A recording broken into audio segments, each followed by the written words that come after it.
Welcome, everybody. Hello, everybody. Hello, everybody. Welcome to the Aaron Barker Show. This is the second, I don't know how many annual, this is the annual post-Thanksgiving Wobble Show right here on the Aaron Barker Show. Thank you all so very much for joining me in your vehicle, residence, warehouse, farmhouse, in-house, outhouse, or doghouse, wherever it is you may be listening to the program today. It's great to be back. I apologize for not being here last week. Some last-minute things got in the way. I was unable to get those completed in time, so I had to, unfortunately, take the week off last minute. But I really appreciate the fact you're with me today on this fantastic 2 days after Thanksgiving. I'm glad the show wasn't yesterday, because yesterday for us was just a lazy day recovering from the turkey coma.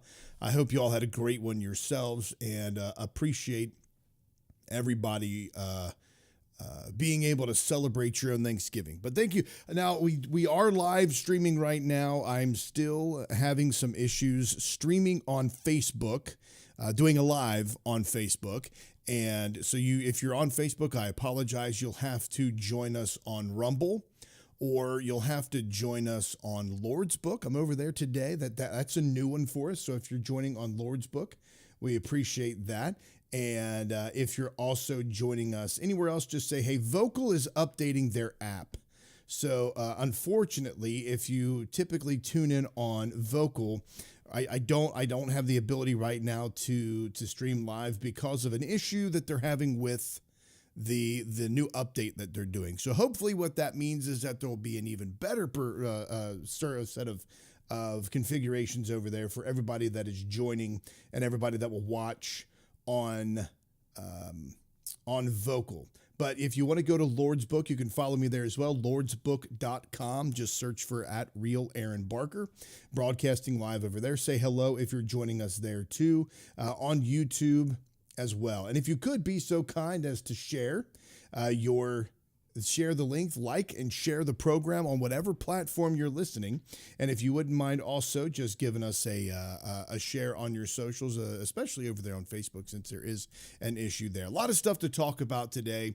We're going to be discussing, of course, a couple of things to be happy about with America. I know that we should have a sense of national pride. I have no problem in being happy with the nation that you're in, regardless of what nation that you're in. If you're living in a current situation where the nation you're living in is not as free as you want it to be, or the circumstances aren't as nice as you would want them to be, I definitely would encourage you to try to find a way for you to make changes. Try to find a way for you to make your country better. Do something for your country that can make it even better.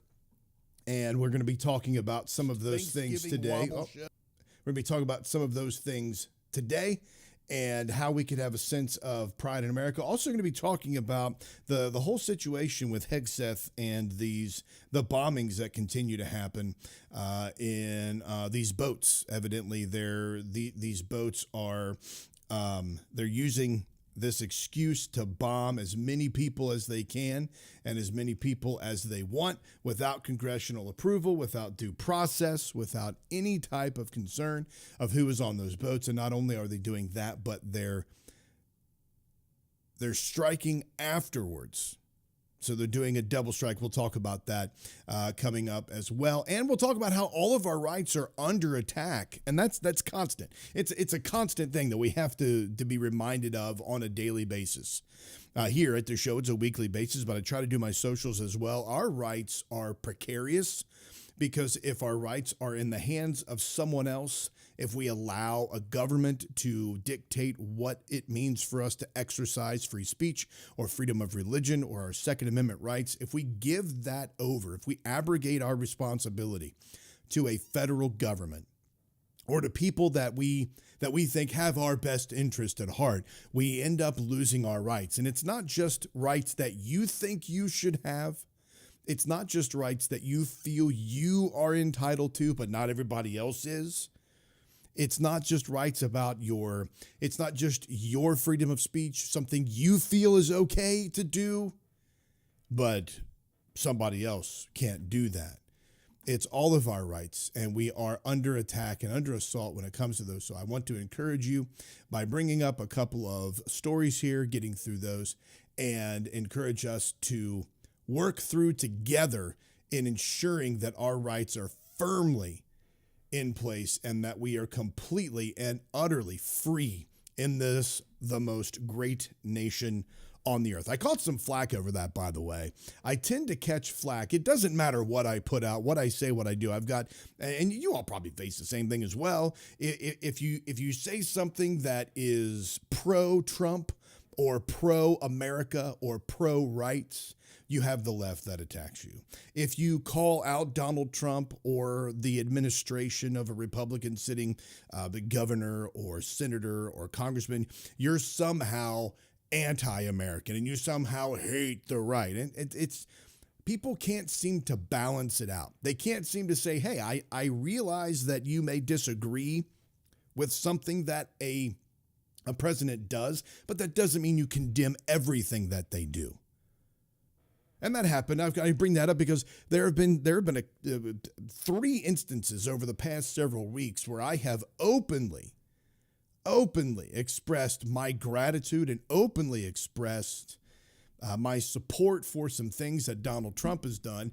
However, if I don't always toe the line of 100% radical Trumpism, then I somehow hate the right. I somehow hate Donald Trump. I don't like Donald Trump. I don't like his character. I don't like who he is as a person. I don't like his integrity. I don't think he has any integrity. I don't think that there's any redeeming value in the person that he is right now, unless there is some type of spiritual awakening. I try not to let that impact my decisions or my analysis or commentary about his decisions that he makes when it comes to his policy. That is extremely important. And that's one thing we need to teach the youth and the younger folks out there. We need to teach everybody that, but specifically the youth. Just because you despise the character of a person does not mean that the things they espouse are wrong. It doesn't automatically preclude them from doing something right. And you can say when something is right. If a person that you disagree with politically does something that helps the nation or helps a minority group or assists in lowering taxes or in some way helps the nation overall, it is okay for you to be grateful and to express gratitude over that. So don't be afraid to do so. And I say that for both sides. But specifically right now, if you're calling out things that the administration does, if you call out ICE, that's a big one. What ICE is an unconstitutional. Most of their things that they're doing are unconstitutional. They're violating due process. They are racially profiling people. So violation of due process, racially profiling people, using tactics that are inhumane, that violate the Constitution. Those things are wrong. And they shouldn't be doing those. They shouldn't be deploying tear gas on neighborhoods as kids are leaving to go to a Halloween parade. They shouldn't be abducting autistic children and not telling their parents that they have them. They should not be rounding up American citizens. They should not be arresting American citizens, and they are doing those things. It is proven. However, there are things that they do that are right. When a state like Florida uses ICE and their resources to round up predators that are here, undocumented immigrants that are here that have committed atrocious crimes against children, when they round them up and then they are putting them through the process, as long as due process is being followed, as long as the law is being followed and the Constitution is being honored, they are doing a good thing. And I can say that is a good thing that ICE is doing. But that doesn't mean that I believe everything that ICE does is good. I think ICE is overall, they are bad for our country. They are doing a couple of things that are good. See, but you can't say that because on the left, all of a sudden, that becomes a horrible thing. You're supporting what Trump is doing. You're supporting ICE. No, I'm not. I'm supporting one thing that they're doing. And it's my free speech. I can do that. And I gladly exercise that free speech, just as you are all allowed to exercise your free speech as well. And you can do so in the comments section here on Rumble or on Lord's Book or on YouTube or any of these other. I think we're also on, we're on D Live as well. So happy about D Live there too. So grateful that we're able to be on all of these different platforms, and grateful that people are joining us today, and appreciate everything that is happening. Let me see here if I can do this. I wonder.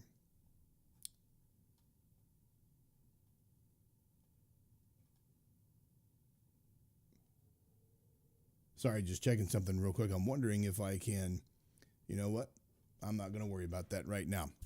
So let's dive into this real quick before we take off. There are a couple of things, take off into the other things that we're going to be talking about today. Just celebrated Thanksgiving, and Thanksgiving is one of my favorite holidays. This whole time of season, I'm sure a lot of people have this kind of thought process, but this whole time of the year, autumn, fall, starting with Halloween. Halloween is one of my favorite holidays. Whatever holiday I'm in at this period of time is my favorite at the time. But Thanksgiving, I love Thanksgiving, and the older that I get, my love for Thanksgiving grows even deeper, because I see that what we are facing in this country under persecution of our rights is the same thing that the Pilgrims are facing, and that's why they left England and went to Holland, and they were there for 13 years, and then they finally decided to get on a boat and come over here to the Americas. And when they got here, they started their colonies. They were funded and they were sponsored to come over here, and they built lives here. They bartered with the Indians. They traded with the Indians.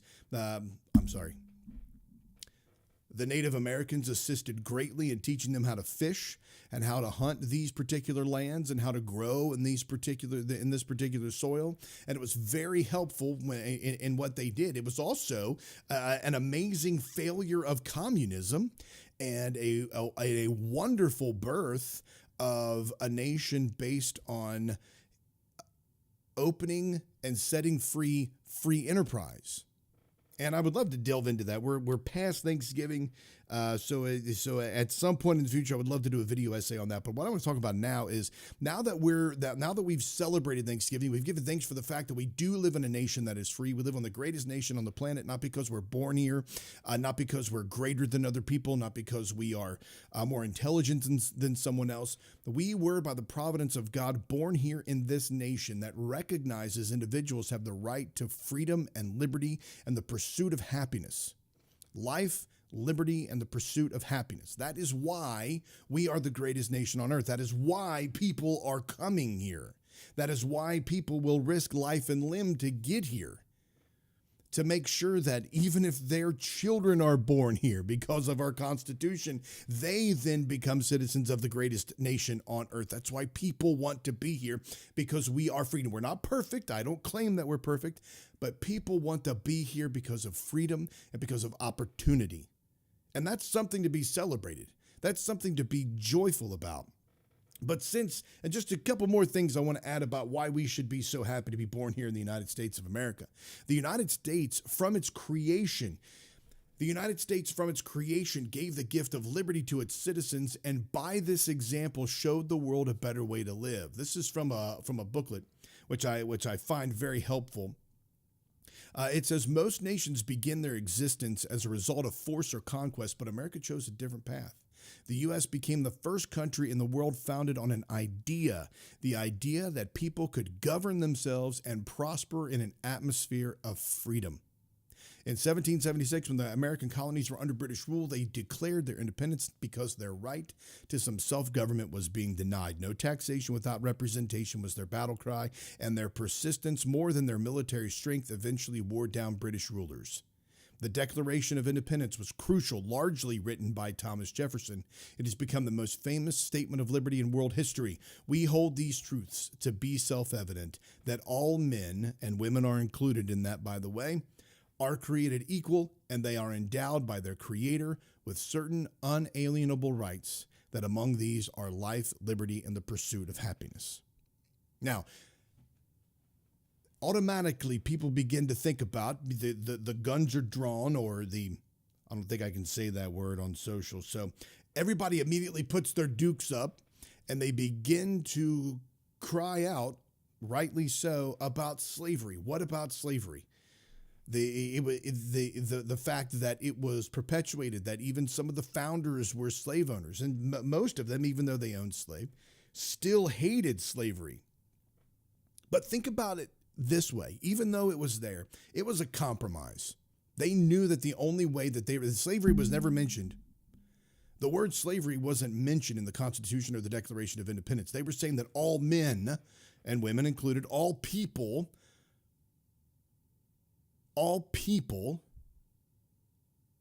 I hope that's not too inclusive for some folks out there that might be conservative snowflakes, that all people are created equal and they are endowed by their Creator with certain unalienable rights. Now, they unfortunately had to make a compromise. In order to bring the 13 colonies together, they had to make a compromise on slavery, and that was an unfortunate blight on our country. It was an unfortunate blight on the inception and beginnings of our country that was allowed to happen. It was happening world over, but the United States of America, if you remember, was the first country to actually abolish it. It became the first nation in the history of the world to legally challenge it and ban it in large portions and large parts of the United States. Now, there is a sordid, horrible history of that. When Abraham Lincoln had the Emancipation Proclamation in 1863, 100 years later, Martin Luther King Jr. wrote Why We Can't Wait. And in that book, he called out the fact that although slaves had been freed in 1863 by proclamation, that it still wasn't that way. It still wasn't that way. There were still whites-only fountains and whites-only counters and whites-only on buses and whites. It was whites, and it separated and segregated. It was a terrible situation. And Dr. King was saying, look, we can't wait. We can't wait any longer for those words to actually mean what they say, for those words to actually be put into practice. And that's why the civil rights movement was something that was necessary, was something that forged ahead and pushed our nation to become better than what it was. And that's yet another thing that makes us such an incredible nation. The fact that that slavery was challenged legally, and that it was banned, and that we unfortunately went to war over something like that. And then 100 years later, they were still fighting, but were able to fight. They were able to make changes. They were able to do those here in this country. And although they suffered great persecution, Dr. King gave his life for that. They suffered great persecution.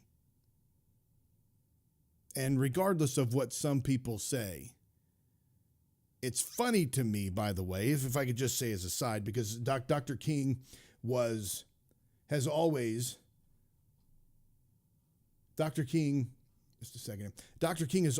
been a hero of mine, because I still am an ordained minister, but Dr. King was a hero of mine because he was, at first and foremost, in his own words, was a Baptist preacher.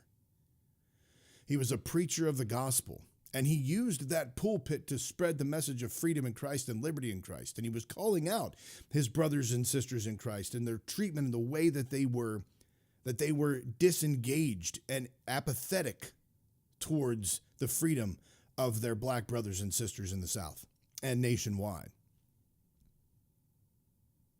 But even though Dr. King had his personal moral flaws,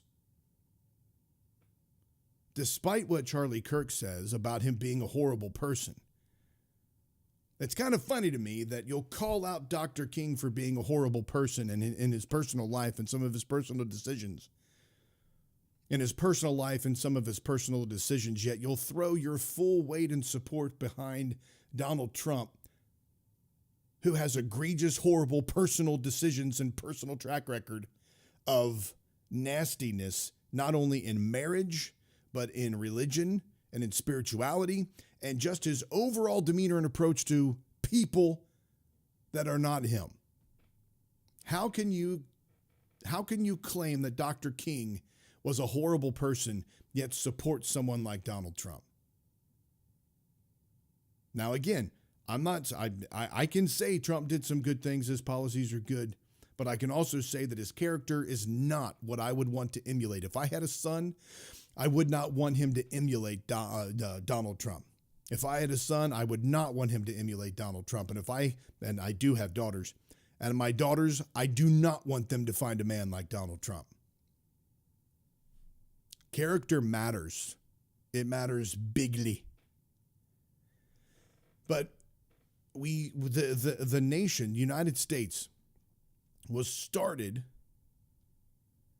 and it showed a better way to live on ideas, on freedom, on liberty, on principle. And even though we have a sordid past of slavery, we still had the ability to recognize that, and it was changed because of great men like Dr. King.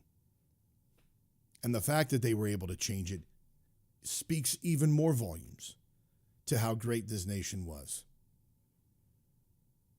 And you think about the inventors and the entrepreneurs, the standard of living in the world that would be a small fraction of what it is now. Before 1776, virtually every nation's government could legally block its entrepreneurs or even confiscate their property.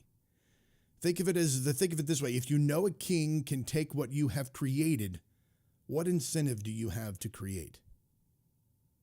The American economy has been the American economy has been the wonder of the world, from air conditioning and microwave ovens to the internet and the iPhone. American entrepreneurs have transformed the world with their spectacular products. How did it happen in America? With only 4% of the world's population transform the standard of living for everyone else. There's nothing inherently special about being an American, but there is much that is special about living in a country that guarantees its citizens the freedom to try. The Declaration of Independence and the Constitution encourage Americans to pursue happiness and promises them, if they succeed, the government will not grab what they earn. Now, we're talking about patents, we're talking about creation, but we're not talking about taxes, because the government says, hey, create all that you want, but you're going to pay us what we want. Now, that's another thing we got to get changed. That's another thing that, even though we live in an amazing country, we have to get that changed. We have to fix that. The amount of taxes that are taken from us and used for programs and used for institutions and departments that are unlawful and unconstitutional and unnecessary and unhelpful. That should be another thing that we move towards, that we try to fix. Before 1776, virtually every nation's government could legally block its entrepreneurs or even confiscate their property. The answer to that question, Americans by contrast had written into their laws the freedom to own property and to invent something, market it, and profit from it. Not surprisingly, entrepreneurs often found their way to America and then built what was in their hearts to create. Now, there is much to be said about some people who have taken capitalism and the free market, and they've exploited it, and they've exploited others, and they've hurt people, and in their never ending quest for money and power. Yet in this country, the freedom to create, the freedom to have ideas, the freedom to own the means of production and the means of distribution and the means to trade and the freedom to trade, those are concepts not found anywhere else in the world until America came on the scene. Now, there are people who came here and did some atrocious and horrible things. That was much later. That wasn't part of the Pilgrims. You know, there's a big misconception that when the Pilgrims came over, they immediately started a war with the Native Americans and that they were at each other's throats and there was constant fighting, etc. That didn't come until much later, until people began to migrate here to separate parts of the United States, and then they started expanding into lands and territories they did not own without permission from the Native American owners of that. That happened kind of in the, in the southern in the West Virginia areas. But in the north, where the Pilgrims landed, they were associated and friends with kids the Pilgrim children played with and had friendships with the Native Americans. It wasn't until later that a lot of those terrible things happened. And the thing about it is, I don't want people to think that I'm just saying America is perfect and there's nothing that America has ever done that is wrong. That's not what I'm saying. I'm saying that the birth and inception of this nation based on ideas and principles and personal freedom and liberty and the ability to create, those things are amazing. And those things are what we should be happy for and proud of. Those are kind of like the skeleton, the structure, the foundation of what makes America so great. Now, unfortunately, again, people have exploited that. They have fought against that. They have done some terrible and horrible things. But that does not mean that the nation itself was inherently evil or inherently bad. We are working towards and continually working towards. We are continually working towards bettering ourselves, we should be working towards bettering ourselves and bettering our brothers and sisters and growing and nurturing and encouraging and giving people the benefit of the doubt and giving people the freedom that they need and the freedom that they deserve as human beings created on this wonderful planet. All right, folks, you're listening to the Aaron Barker Show. This is the post-Thanksgiving Day Wobble Show, and this is just the recuperating from the Thanksgiving festivities. And I hope you all had enough turkey and ate copious amounts of delicious food, but also that you had great family time, great family discussions. It did not devolve. It used to. Back in the day, I used to go to the Thanksgiving and Christmas and all the family functions, and my goal there, not really my goal, but I knew I was going there and I was loaded and ready, barrels blazing, both barrels just ready to fight, just ready to argue, just ready to bring up something controversial. And I've grown up from that. Now, if something happens, it's more of a conversation, and I'm trying my best not to have that problem. And I hope that you all were able to at least have conversations, or if you just didn't talk about it at all, so that you wouldn't cause any problems or any issues with your family. That too is also great and respectable. So I hope that let's see if this will work. I hope that you all were able to do that and you all were able to enjoy your time together. All right, don't forget. Now, as mentioned, I'm over on Facebook. I'm not able on Facebook right now to go live. And I believe that I am live via another source over on Vocal now. So if you're on Vocal, I hope that you can hear me. Give me a quick comment over there if you're listening or watching there. But anyway, so we're live on Vocal. We're live on Rumble. We are also live over on Lord's Book, live on YouTube as well. And I tell you, I got a really, really nice compliment over on YouTube this week, which was very encouraging, and I really did appreciate it. But here, coming up after this break, we're going to be talking about how gun control is a really bad idea and why gun control is a really bad idea. You'll see a video of a woman who lived in Toronto. Her daughter called 911 and had a shocking surprise when they put her on hold when there were armed men in their houses. So, folks, stay with me. We'll be back after this break.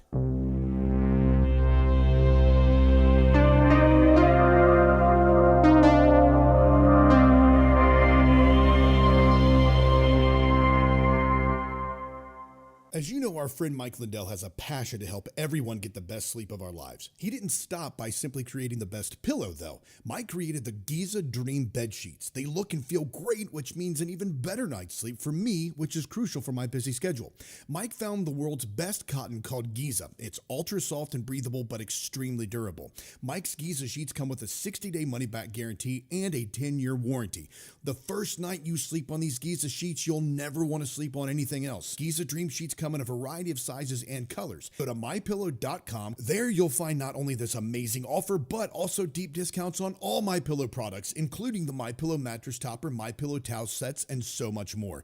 Call 800-892-6955 and use the promo code Barker.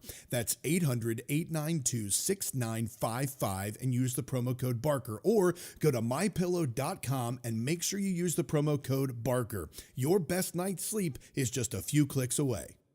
Welcome to Vocal, the free speech social app that gives you a platform to amplify your voice. Speak freely, connect boldly, and be part of a growing movement for truth, faith, and freedom. Want to know what's happening right now? The Now Playing feature shows you exactly who's live and what's streaming in real time. Check out the show's feed, a non-stop lineup including Lindell TV News 24/7, shows and on-demand programming all in one place. Connect with your favorite host and never miss a show. Explore the featured page for quick access to Lindell TV's top shows. Follow your favorites and watch their newest content flow right into your feed. And when they go live on Vocal, you can join the live chat and be part of the action. Ask questions, share your thoughts, even help shape future shows. Stay informed on issues around securing our elections by following your state's Cause of America account. Join a group and connect on a deeper level, from faith and freedom to the future of our nation. Go to vocal.com or download the app today and be a part of the mission to save our country.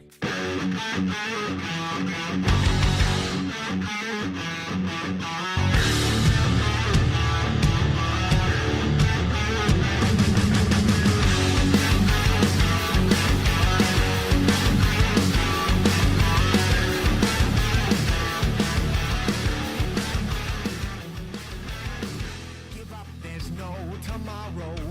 Your kind must learn to fall in line and face your crimes. You think you're something special, deprived of your potential. Welcome back to the show, folks. Thanks for staying with us during that break. And, rights are always and constantly those things we have to monitor and watch. We are always ever vigilant and must always be ever vigilant to ensure that our rights are protected. And that comes with everything. That comes with freedom of speech. It's not just, it's our constitutional rights. The Constitution and the Bill of Rights is what guides us. It's the supreme law of the land. And it's necessary for us not only to remember that we have personal rights, but the rights of other people are not to be infringed. And that is one thing that I'm always, as you know, if you're listening to this show, that is one thing I'm always trying to do, to ensure that we protect not only our rights, but the rights of all of those individuals in the United States, but also in the world. Now, we have these school, unfortunately, these school atrocities that happen with firearms all the time. And it's a tragedy to see when that happens. And one of the things that I and other people are always trying to talk about is, although there can be some stopgaps placed, although there can be some things that are done that will prevent some folks from getting firearms, we have to remember that those that we are trying to protect, the freedoms we're trying to protect, are the Americans or other citizens in other countries. The video I'm going to show you happened in Canada, but this is just a point. This is something to think about because it's necessary in all instances. But one of the things that we have to consider is that gun rights are not just, when you implement gun control, you're putting in measures that are going to prevent law-abiding citizens from obtaining weapons or obtaining something that is going to protect them. When you do that, you're taking away the right of someone to protect themselves against a person that is encroaching on them. And you can't do that to a person. You cannot take away the means and the ability of a person to protect themselves or their families or their properties in tragic situations. And that's typically what is done by gun. Nobody wants to see the atrocities happen in schools the way that they've been happening. Nobody wants to see that. And it is a terrible, terrible tragedy. How can we do that and still keep and maintain all of our rights? Because the rights that were given to us in the Constitution were not done so. The Constitution and the Bill of Rights, those were not done so to make sure that criminals could prosper. They were done so to make sure that citizens could prosper. The Second Amendment of the United States Constitution, the Bill of Rights, says a well-regulated militia, being necessary to the security of a free state, the right of the people to keep and bear arms shall not be infringed. The right of the people to keep and bear arms shall not be infringed. We cannot take away a person's right to protect themselves in circumstances like this. And now this is one of those circumstances that it's a tragic situation. And we have to remember that this woman and her child, these are the people we have to think about protecting, not the criminals.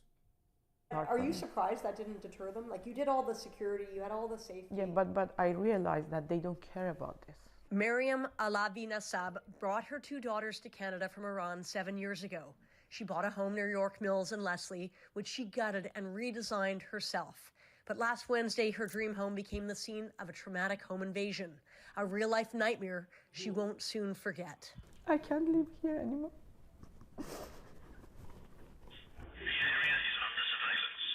It was 3:40 a.m. when 4 masked suspects got in through her back patio doors.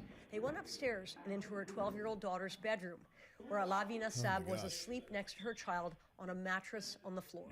I remember that somebody, put the gun on my neck and asked me, where is the safe? 2 men came to my daughter's room. It was the scariest moment. Alavi Nassab says given English is not her first language, she was confused. She eventually understood and told them there was no safe. But not believing her, they took her into her closet. Now, I want you to take a look at this picture here. A still frame shot of this video. As you watch this video, she was drugged in the middle of the night. 3 in the morning, almost 4 o'clock in the morning. This woman was drugged out of her sleep. She had a weapon pressed into the side of her neck, drug around her house. She was not understanding. English is not her first language. She wasn't understanding what they meant by the words the safe. They were looking for a safe full of, obviously, things you keep in a safe. Odd marketable securities. So here she is being drugged around her apartment. And I want you to look at that picture there. Right? Her face right here. Terrified. Shaken out of her sleep. Her child also in the house. She had taken the proper precautions. She had the security cameras. She had the locks on her doors. How they got in, I'm not sure. But this is the face of the woman that you should think about when you talk about taking away someone's right to keep and bear arms. That's what you should be thinking about. You shouldn't be thinking about these criminals. You shouldn't be thinking about what you're going to do to stop them. You should be thinking, what can we do to empower the law-abiding citizens who don't want to be disrupted in the middle of the night, violated in their own home, and their safety and their well-being brought under attack. That's what you should be thinking about. Which had already been ransacked. Then down to the main floor and to the garage, looking for a safe. The chaos all captured on video surveillance. But they couldn't believe me, and they keep hitting me with the gun and, hurt me and, asking me where is the safe. After 6 minutes inside, the intruder suddenly left, making off with handbags, jewelry, and money. They did not take their Range Rover, despite the fact Alavi Nassab says she offered them the keys. She then learned her 18-year-old daughter, who had been pretending to sleep, had called 911 while the thieves were downstairs. She went to her bathroom and locked the door and called 911. But she said that she stays in the line nobody answered the phone. For how long? 4 to 5 minutes, or maybe 3 to 4 minutes. I don't remember exactly, but She was on hold. she was on hold. No one picked up the phone. Alavi Nassab is also upset that no one from police has offered her family support, except for the day of the crime. I moved here for a better life, for a safe life, and I don't feel safe anymore. And I was thinking that maybe somebody calls me and asks me, do you need anything? Do you have any place to go? In a statement to Global News, Toronto police. So she does the necessary things. They call 911 and put on hold anywhere from 3 to 5 minutes. And then she finishes up the video by saying that her daughter, or I'm sorry, that when the police did finally show up, that they went to the wrong house and were inquiring at that wrong house who there called 911. How unfortunate, how tragic a situation is it when you consider that what would have happened if this woman was able to have her own protection, her own firearm. Look at that face. Look at the way that man is handling her. If that were your wife, your daughter, your sister, your mother, how would you feel in that situation? In these instances, we are not, although we, and I stand up for, again, we pull out our constitutions and we look at our rights that we have, and I know this happened in Canada, but I'm talking because these situations do happen here in the United States as well. This is just one of the popular videos and one of the videos that's kind of circulating right now. But we look at our constitutions and we look at our Fourth Amendment rights, and our Fifth Amendment rights, and we see that we have due process rights. We see in the Constitution and the Bill of Rights, we have the right to due process. And that's if you get caught. That is, again, not to protect a criminal. That is to protect an innocent person, to ensure that an innocent person isn't tried for a crime or arrested for a crime unethically and charged and sent to trial. So those rights are even themselves to protect innocent people, to protect citizens. The criminals are not the ones that we should be worrying about. It's empowering our citizens. If we make sure that our families have access to weapons, self-defense tactics, and you don't have to get a lethal weapon. There are non-lethal options out there. There are pepper ball guns.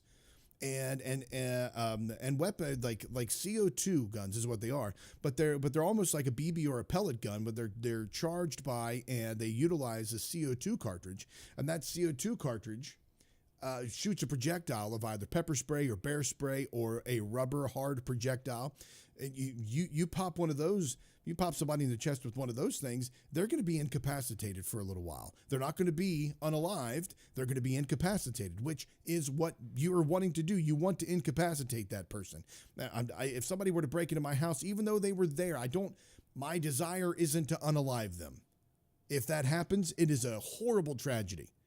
But my family comes first. I want to protect my family first. I want your family to be protected. I want your wife and your daughter and your husband and your son or your father or your mother, your aunt, your uncle. I want your cousins, everyone to be protected, everyone to have access to self-defense tactics and self-defense protections to make sure that they are not going to be a victim of a crime like this.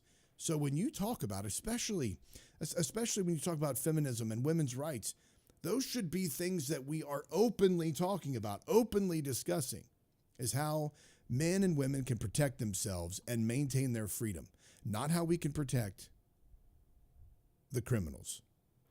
Again, you're listening to The Aaron Barker Show. This is the post-Thanksgiving Day Wobble Show, and this is being broadcast on Vocal, Lord's Book, YouTube, D-Live, and Rumble. So please head on over to those sources if you would like to. Don't forget to like and smash that. Smash that like button like you would smash some of those Thanksgiving leftovers. Like you would smash a pumpkin pie.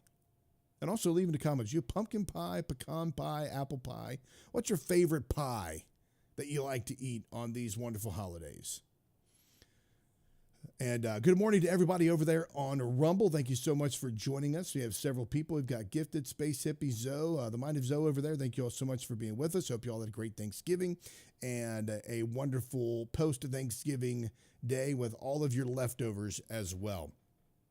All right. Now, continuing on here with our rights, we're going to be talking about Pete Hegseth here in a moment. But I want to talk here about a Rhode Island teacher. This Rhode Island teacher, after the unfortunate assassination, the horrible assassination of Charlie Kirk, there was a Rhode Island teacher who called Charlie Kirk a piece of garbage. And She was summarily placed on administrative leave. It says here in a story on Resist the Mainstream, it says a Rhode Island teacher who called Turning Point USA founder Charlie Kirk a piece of garbage after his assassination is set to be reinstated. The teacher, a social studies instructor at the Barrington High School, was placed on administrative leave following the September 10th attack when Kirk was gunned down by far-left extremists while speaking to students at Utah Valley University. This is the story. Of course, their narrative is that he was a far-left extremist. An email obtained by Fox News from interim superintendent Bob Mitchell confirmed the teacher's return to the classroom on December 1 despite violating district social media policies. The high school teacher at the center of the recent district independent investigation will be returning to the classroom on December 1, Mitchell wrote. The investigator's now public report confirms that the teacher violated district social media policy, resulting in substantial disruption to our district. This is a personal matter, and while we cannot share details of internal actions, the district is moving forward in maintaining strong expectations for staff conduct.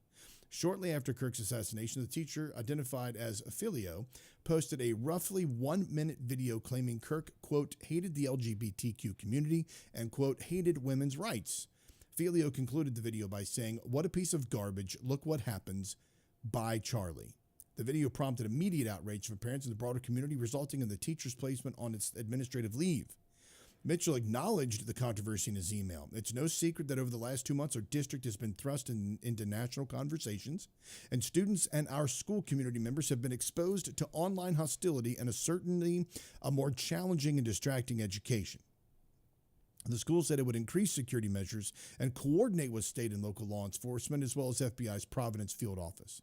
Students with concerns would have access to counselors, social workers, and other trained staff.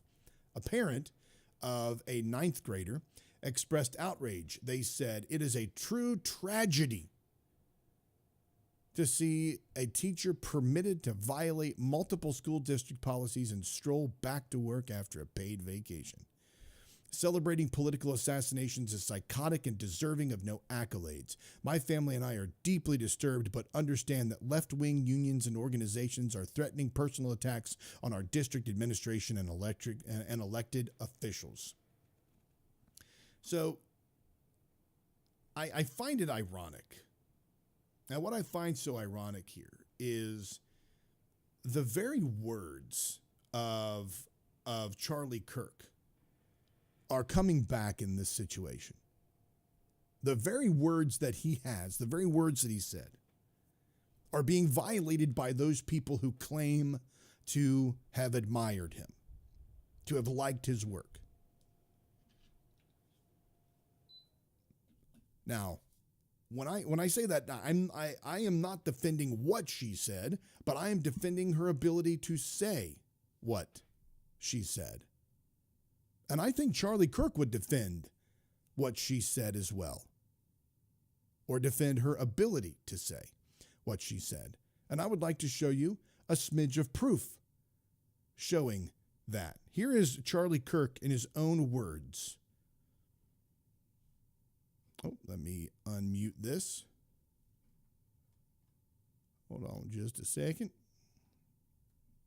It's important, if you want to play a video with sound, to make sure the sound of said video is up. So here we go. Here is Charlie Kirk in his own words. I was wondering if you could talk about where you draw the line with free speech, hate speech, and slander. It's a terrific question. My position is that even hate speech should be completely and totally allowed in our country. The most disgusting speech should absolutely be protected. And it's not a viewpoint that is held by the left. The ACLU used to hold this viewpoint. The American Civil Liberties Union, they sued so that legitimate Nazis could march through downtown Skokie. You remember this? Back in the 80s and 90s? Now, why would the ACLU do this? Because they said as soon as you use the word hate, that is a very subjective term. Because then all of a sudden it is in the eyes or it is in the implementation of whomever has the power. So here's my belief. The more speech, the better. The more speech, the better. Now, I agree with Charlie Kirk on this. 100%. The more speech, the better. the more ideas you have tossed into the arena to duke it out, the better.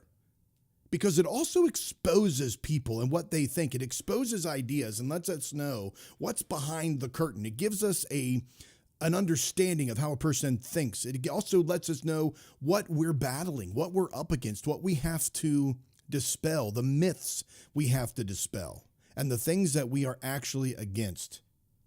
Let's use the Westboro Baptist Church, for example. So there's a movement that says it should be illegal to say what they're saying. I think what they say is disgusting. I think what they say is reprehensible.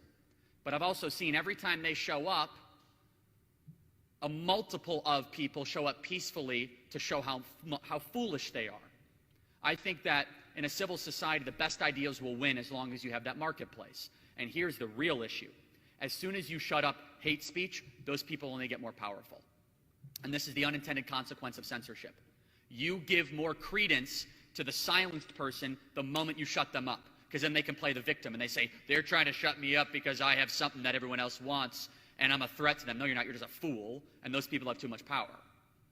And so the minute that you start to enforce speech laws like they do in Europe based on specific political opinions, regardless of how reprehensible they are, then you actually give credence to them. This is why in Germany, where they do not allow swastikas, they do not allow Nazi paraphernalia, their white nationalist awful movement is actually gaining traction. I wonder if that's one of the reasons why Nick Fuentes is growing in such influence. Because it has like a rebellious underbelly. No. Let me be very clear. Bring your bad ideas publicly so decent people can cross-examine you, so we can see who you are, we can talk to you, and convince the public otherwise. This is a hard argument for some young people to hear, because they're like, it's so hateful, it's so awful, it deteriorates our country. No. Those ideas, if they spread, deteriorate our country. But good people will speak in opposition to them. And that's why I'm a big believer. I'm a free speech absolutist, through and through. I think that the utility of speech is what makes human beings different than any other type of being on the planet. Aristotle said we are the speaking beings, that our capacity to communicate is who we are. And I actually think it creates an active citizenry when bad people are allowed to speak. When really bad people are given a permit, all of a sudden the entire population's like, that's disgusting. Let's go get our yard signs, go make them, and we're going to go speak out against them. They're kind of on their toes. They're looking out for things. All of a sudden, if the government becomes the speech police and they start calling the shots, like, oh, the government will get rid of the bad guys for me. And they kind of become complacent. They become less active. They become less responsible for the country around them. And so I don't draw a line. That's me. I say that you should allow all opinions to be heard. Now, with slander, if you make the intentional publication when you're behind a news outlet with false information, knowingly false information, I think that you should be able to be sued in court more generously with the libel laws that we have in this country. And so the difference is that if you know you have materially false information and you publish it to a big, wide readership, that is not freedom of speech, that is slander. And it's very clear what the Supreme Court has said with that. And so I hope that helps answer your question. So there you go. There's Charlie Kirk, in his own words, posthumously defending people and their right to have free speech. Now, there was a slew of folks after Charlie Kirk's passing and after his assassination. There were a slew of folks that made it their life's mission to get people fired, who either celebrated or were happy or were not loving Kirk hard enough. They weren't honoring him hard enough. You have to give deference harder. And people were losing their jobs. It was an unfair move by those trying to shut. It was the conservative or the far right or those Kirkites that were trying so hard to shut down opposition, to cancel the opposition to Charlie Kirk. That sounds a lot like cancel culture to me. But hey, who am I? I do, in this situation, think that Charlie Kirk would, even in these moments, defend those people. Because if it ever happens to me, if somebody ever thinks that I have a big enough influence to take me out for whatever reason, and people celebrate it and they're happy over it, don't get them fired. if you get them fired, just like Charlie Kirk said, all you do is you empower that person by having them believe that they have some type of secret knowledge that makes their speech more powerful, that makes their ideas more powerful, more influential. You make a martyr out of that person. So no, let them celebrate. Let people show who they are.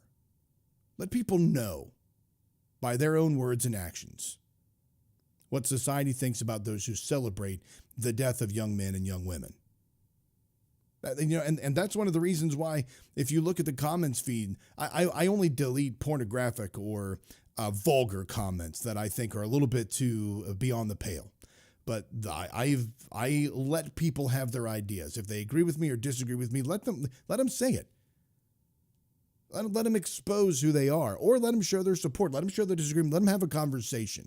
The art of having a conversation is dying, or a slow death, or some people even think it's dead and gone. But the art of conversation, we've lost the ability to be able to exchange ideas because we refuse to listen to another person. We get mad because of who they are. We assign to them certain beliefs and certain ideas. If a person says they're a Trump supporter, automatically they're considered a white supremacist. They're considered an enabler. But that's not true. A person can support things that a politician has done, or support ideas that have been brought to the forefront, but not support that person or their personal integrity or their life. There's a big difference. It's a big difference. But we won't know that if we shut people down for speaking about it and talking about it. And we also won't know who's there if we don't allow people to protect themselves with weapons to keep people out of their homes that they do not want in there. All right, folks, a couple more things we're going to talk about. We're coming up on a break now. Imagine, if you will, imagine a world where a group of people is hated so much that you push to erase not only their identity, but their pride, their visibility. The same people who would hang symbols of hate want to remove symbols of pride. We're going to be talking about that coming up here after the break. Stay with us. This is the Aaron Barker Show, and we'll see you in just a few moments.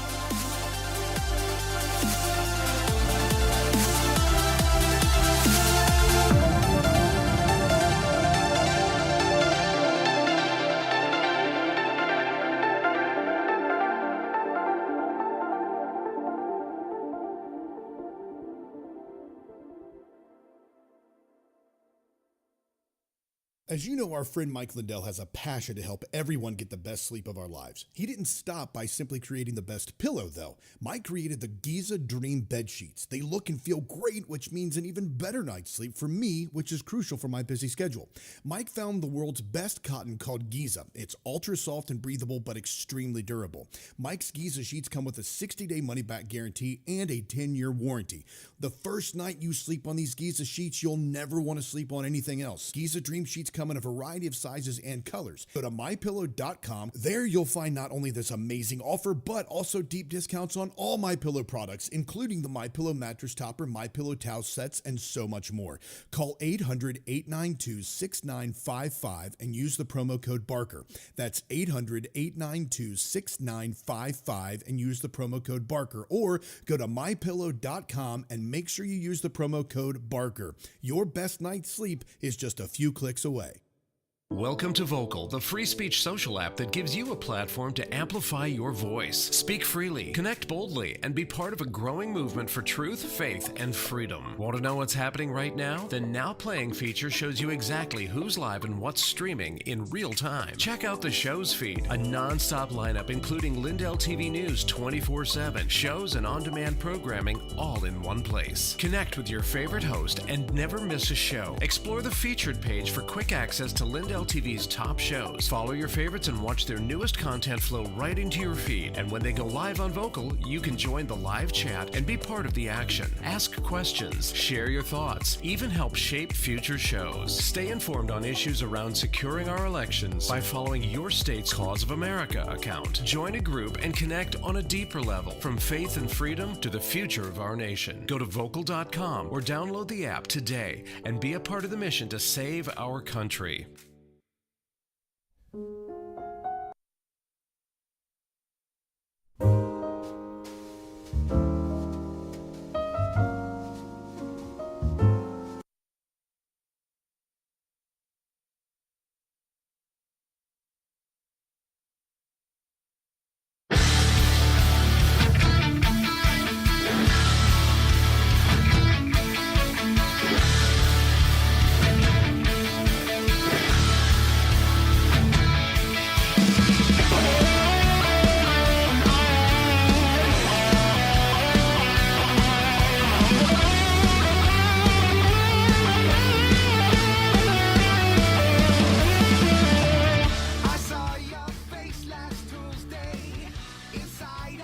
Welcome back to the Breakdown, everybody. Thank you all so much for staying with me during that break.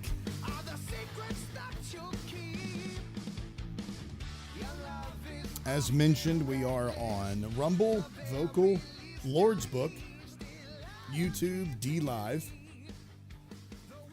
You can join us on all of those if you would be so kind as to do so. And if you are on those, don't forget to hit that like and share button, especially on the socials like Facebook. As mentioned earlier in the show, I'm not allowed to go live on Facebook. I don't know why. Evidently, there was something they didn't like that I said a few weeks ago, and I'm not quite sure what it is. I can't find out what it was, but they said that I was condoning violence or giving instructions for violence or something like that, and I don't know what it was. I don't know what they were talking about. So if you are so inclined, go ahead and share the link to any of those. It could be Lord's Book, it could be Rumble, it could be YouTube. Any of those live streaming sources, just share that with anybody, and I will be very grateful for it. You can also join me by going to substack.aaronbarker.substack.com. If you subscribe there with your email, you'll get updates of the show, the podcast when it's released. You'll also get updates throughout the week. You can subscribe there as well for a very small monthly cost to support the program, which helps, with paying for internet service and upgrades to systems, which I'm going to have to do here in the coming months. I'm going to have to upgrade the microphone and some stands and my soundboard and some software. So if you're so inclined, feel free to go on over there to aaronbarker.substack.com and do either a free membership, which is perfectly fine, just subscribe to the Substack, or you can become a paid subscriber there. You can also subscribe on Facebook too, and I would be happy to provide content for that to anybody who decides to join us there. All right, now continuing on here, regarding the situation with Pete Hegseth and what some of the revelations that have come out. There have been at least 20 strikes against boats that are coming here, allegedly transporting narcotics to the United States of America, and the Secretary of War, Pete Hegseth, and Donald Trump have given authorization to strike and unalive multiple people. There is no congressional approval for this. There is no permission for them to do this. They're not presenting any evidence. Nobody is being shown why they are doing this. There's no information that has been forthcoming as to who these people are. If there is evidence, if there is proof, that needs to be presented to Congress. There needs to be a chain of command. There needs to be you have to follow what the Constitution says. You have to follow what the law says. Otherwise, you're committing war crimes, which some people have accused. I'm not. I'm saying some people have accused Pete Hegseth of doing. And this week, I'm not going to show these videos because, honestly, they are... I have in the past posted these videos when they first came out because I was kind of under the wrong impression about some stuff. But I'm not going to post these videos. And the reason I'm not going to post these videos is because what they contain is, the unaliving of people. One of the more disturbing ones is there was information obtained that showed that there were survivors after an initial kinetic strike. And once that kinetic strike hit, it is alleged that Secretary of Defense Pete Hegseth ordered SEAL Team 6 to unalive every individual aboard a suspected drug trafficking boat. In a report from the Washington Post, sources described the scene and aftermath of the Trump administration's first Caribbean airstrike in September. So this is the one from September. Those with inner knowledge of the inner workings, those with knowledge of the inner workings of the operation, claimed Hegseth explicitly told the SEAL team to leave no survivors. The Washington Post report continued. Defense Secretary Pete Hegseth gave a spoken directive according to two people with direct knowledge of the operation. The order was to unalive everybody, one of them said, and a missile screamed off the coast of Trinidad, striking the vessel and igniting a blaze from bow to stern. For minutes, commanders watched the boat burning on a live drone feed. As the smoke cleared, they got a jolt. Two survivors were clinging to the smoldering wreck.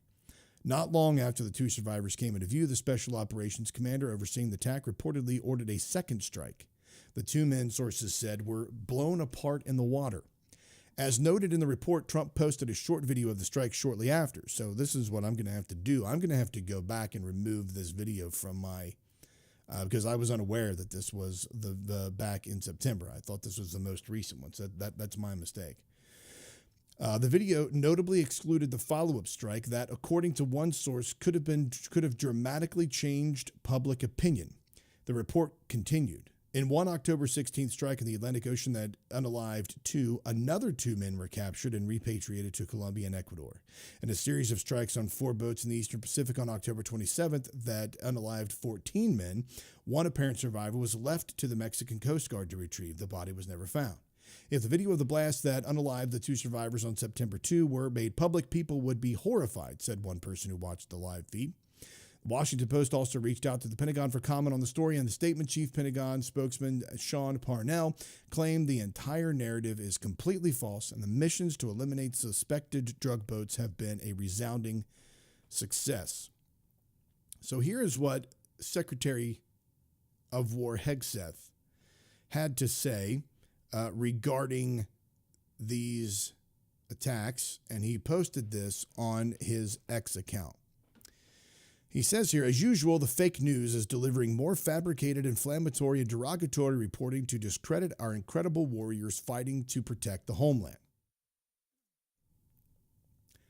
As we've said from the beginning and in every statement, these highly effective strikes are specifically intended to be lethal kinetic strikes. The declared intent is to stop lethal drugs, destroy narco boats, and kill the narco terrorists who are poisoning the American people. Every trafficker we unalive is affiliated with a designated terrorist organization. The Biden administration preferred the kid gloves approach, allowing millions of people, including dangerous cartels and unvetted Afghans, to flood our communities with drugs and violence.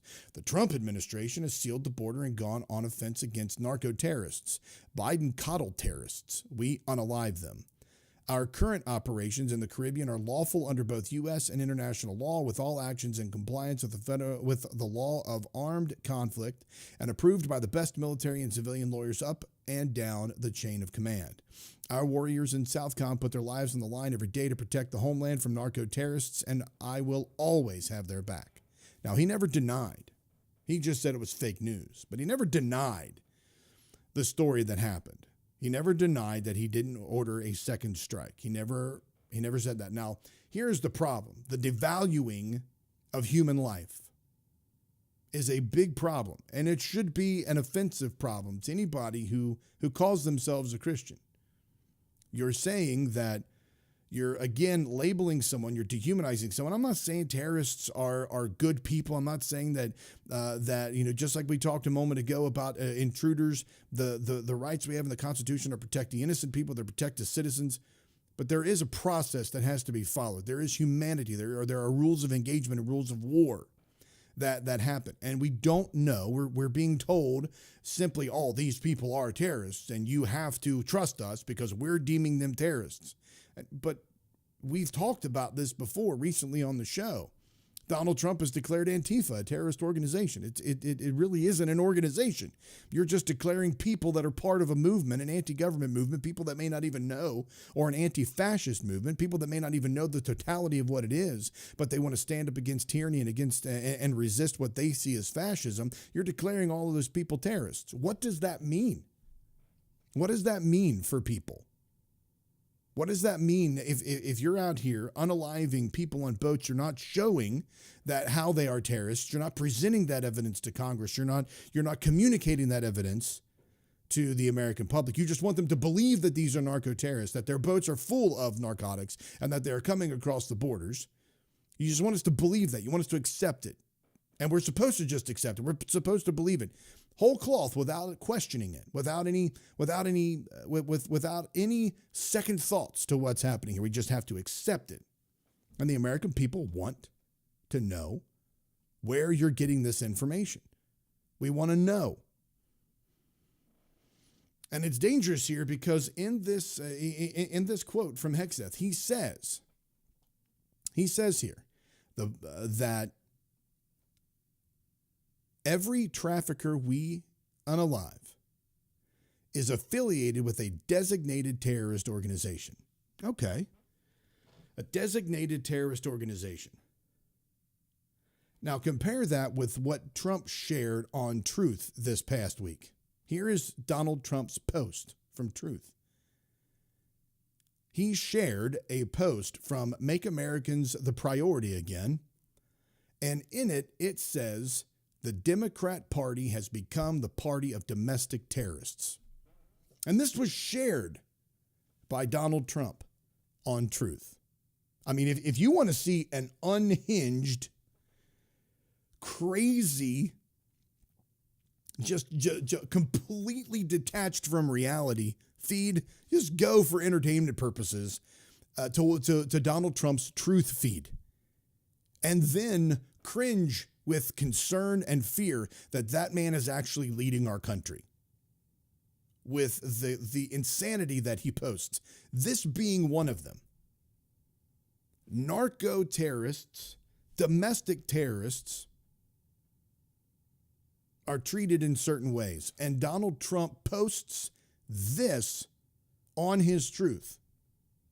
He says here this on his Truth. So what are we to make of this? What are we to make of the fact that Donald Trump is sharing that on one hand, his Secretary of War is saying that everybody who's been unalived is a domestic terrorist or part of a domestic terrorist organization. And then we see this post shared that Donald Trump believes that the Democrat Party is the party of domestic terrorists. What's going to start happening? When are people, patriots, clear-thinking Americans, constitutional-loving, Bill of Rights-affirming people going to think about the effects of these types of ideas on your freedom?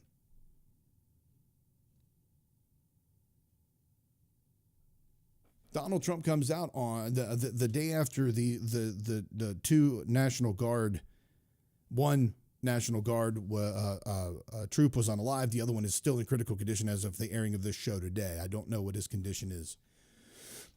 But he comes out, and the first thing he does is begin to blame the Biden administration. There's no unity. There's no desire to bring the country together. There's no mourning for this. There's no tragedy. It's an immediate blame shifting. It's an immediate switching of responsibilities. You know, we're told that the Biden administration allowed the person to come over into the country, and the reason they were allowed to do so, the reason that from what we have, and I'm not defending Joe Biden at all. I'm just saying that the reason that we're being told is that this guy had prior service with the CIA, with essentially a dark or a black ops organization. He worked with them, an organization that was known for its terrible treatment of human beings, and they were allowed over here in the United States. He was allowed here. His visa had expired, but then he was granted asylum in April of this year by President Trump's administration. So there's blame to go around because that asylum now gives that person the right to find work, the right to find a job, the right to certain protected freedoms, and the right to move forward with becoming a naturalized citizen of the United States of America. But that's not being acknowledged. We have a man that rather than saying, yes, my administration did do this and that was a blind spot, we're not sure, we're investigating that, rather than saying that, he calls a reporter stupid for asking the question. Are you a stupid person? You're a stupid person. No, you're a bloviated baby because you can't take responsibility and you're blaming. Joe Biden is no longer the president. He's out of politics. He will never do anything else in politics ever again. Can we stop blaming him for everything? My goodness gracious. I remember during the Obama administration when President Obama first took office, everything was blamed on Bush. At what point are you going to start taking responsibility for things that you do that screw the country up? Just take responsibility. But this person that came over here was working with a Black Ops CIA organization. He was vetted, and they said because he worked with that organization, that kind of was like, that's cool. He can come on over here. I mean, you know, whenever I see somebody that worked in a Black Ops CIA organization, I'm like, yeah, that's a trustworthy person. And I'm like, oh, their unit was known for the brutality of civilians. Oh, yeah, sure, let's let that person come on over. So I'm not in any way excusing the Biden administration's allowance of this guy to come into the country at all. I'm not saying that he did anything right by this. I mean, how in the world could this have happened if a person that was known for their brutality? Of course, we do have somebody like that. The only person that's allowed such brutality against people is the Secretary of War. Because, you know, they're domestic terrorists and such, right? You can do whatever you want to if you call yourself the Secretary of War. You can do whatever you want to if you label somebody a domestic terrorist or a narco-terrorist. Sure, you just do that. That's what this guy should have declared those people narco-terrorists or domestic terrorists, and then he would have been just fine. He probably would have been given a job in the Trump administration. I mean, the guy's got to learn how to game the system. It says here that this gentleman, that this guy, after his war-torn country fell to barbaric Taliban rule, the 29-year-old was given a $2,000 per month apartment in the quiet town of Bellingham, Washington, neighbors told the Post, along with reportedly a contracting gig at Amazon. This individual and so many others should have never been allowed to come here, CIA Director John Ratcliffe said in a response to the shooting, revealing that the gentleman, or the person, I don't really want to say his name, previously worked for a unit tied to the spy agency. Yeah, of course, the CIA is going to deny. They're not going to take responsibility for what or who they trained. And how they train the person. They're not going to take responsibility for that. It says here, our citizens and service members deserve far better than to endure the ongoing fallout from the Biden administration's catastrophic failures. God bless our brave troops. Yes. When are you going to take responsibility as well? When are you going to take responsibility? Following the attack, the Department of Homeland Security announced it would stop processing immigration requests for Afghan nationals pending a review of security protocols and that all Biden-era asylum cases would be scrutinized. President Trump also directed us. Oh, that was an act. Hold on, let me fix that. That was nice. Sorry about that.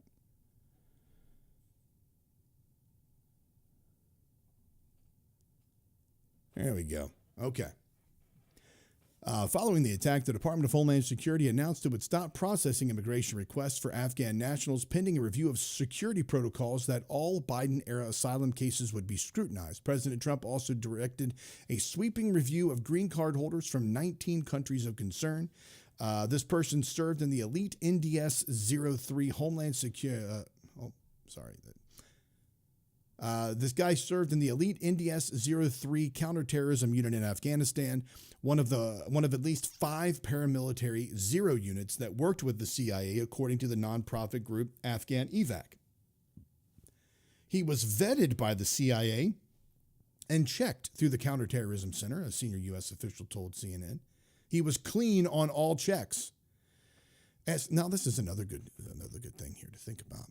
You talk about universal background checks for guns, for people to own guns here in the United States. Background checks only catch you if you've done something wrong. They only catch you if there's something on record. They don't catch your intent. They don't catch whether or not you're a whack job. They just show whether or not you did something wrong. And then you look at this situation.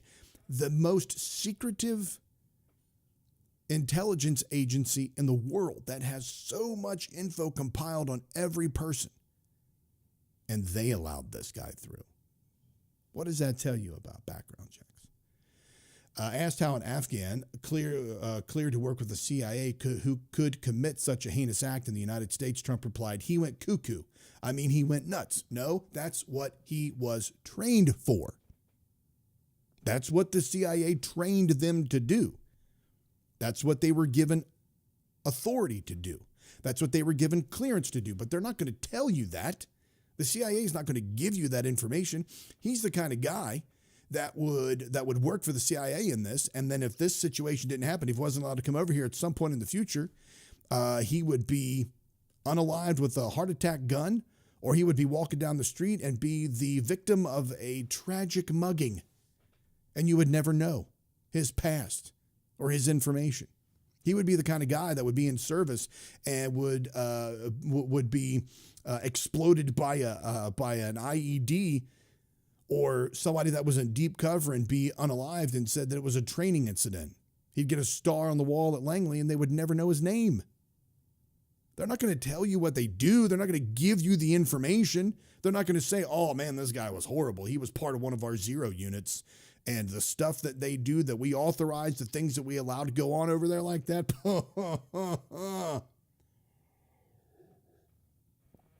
Childhood friend of this guy said the shooting suspect suffered mental problems from what he saw in Afghanistan. When he saw blood, bodies, and the wounded, he could not tolerate it. The friend told New York Times it put a lot of pressure on his mind due to the service in the U.S. To the U.S., he was led into America in 2021 under the Operation Allies Welcome, a Biden administration program to help Afghans who fought against the Taliban escape the war-torn country in the wake of disastrous American withdrawal. He deserves to be held fully accountable, fearing that the shooting the guy did is accused of committing could impact other allies who have been resettled in the U.S., but Afghan families did not do this. Operation Allies Welcome has previously faced scrutiny over alarming flaws in its vetting process, including issues that were highlighted in 2 DHS Inspector General reports. One of those damning reports conducted in 2020 found that the Department of Homeland Security officers did not always have critical data to properly screen, vet, or inspect the evacuees. Under the Biden-era program, nearly 76,000 Afghans were admitted into the U.S. Now, that is a failure. I mean, if you did not have access, again, I'm not sure how DHS, who is supposed to keep us safe, quotey fingers, I'm being sarcastic, they claim how they're supposed to keep us safe. They did not have the resources to vet 76,000 Afghans. Like we could be letting people in. We don't even know who they are. We don't even know what they're doing. We don't even know what their desires are, what their intentions are of coming. Just 76,000 people let in? My goodness. See, people, I can be critical of somebody that's not Donald Trump. I got to say that. I feel like Donald Trump sometimes. I feel like I got to go, did you denounce white supremacy? Yes, I've denounced white supremacy. I do it all the time. Anyway, this entire situation is a failure from top to bottom. But I think in these types of situations, and I will scrutinize this as well, I think in these types of situations, that Trump should come out and say, look, we're investigating, we're looking into this, we're trying to figure out what happened. We know that there were some failures in this system in the past. We know that there are obviously some holes in the system now. Even when I'm commander in chief, I'm going to make sure that these don't happen again. We're going to tighten down some restrictions. It may be uncomfortable for some of these asylum seekers right now, but we're going to figure out the problems. We're going to fix this solution, and we're going to keep our troops and our people safe. So what's wrong with saying that? It's a tragic incident. Rather than stepping up and saying, just remember, Biden did it. Biden, he did this. It was all Biden. Gosh, dude, just take responsibility for something you did as well. You're listening to the Aaron Barker Show. You can follow us live on Vocal. You can also follow us and watch us on Rumble. I am over on Lord's Book today, streaming on YouTube, DLive, and pretty much that's it. Vocal, Rumble, Lord's Book, YouTube, and DLive. Lord's Book, I know I've said that a couple of times, so I haven't really talked about that too much, but Lord's Book is like the alternative to Facebook. It was started a few years back. I joined it. I can't remember exactly when I did join it, but I joined it a few years back, and it is an alternative. It's a Christian alternative to Facebook. And, if you want to join that, you can over there. There are obviously a lot of Christian posts, a lot of scripture, daily encouragement, things like that. And it allows you to be in an environment that isn't as toxic as some of the other places. Sometimes there's some people that still comment over there that bring the same crap over. I mean, it's like a sanitized, some of the comments over there are sanitized versions of the same kind of comments you would get on Facebook. It just seems like MAGA Christianity is just taking over.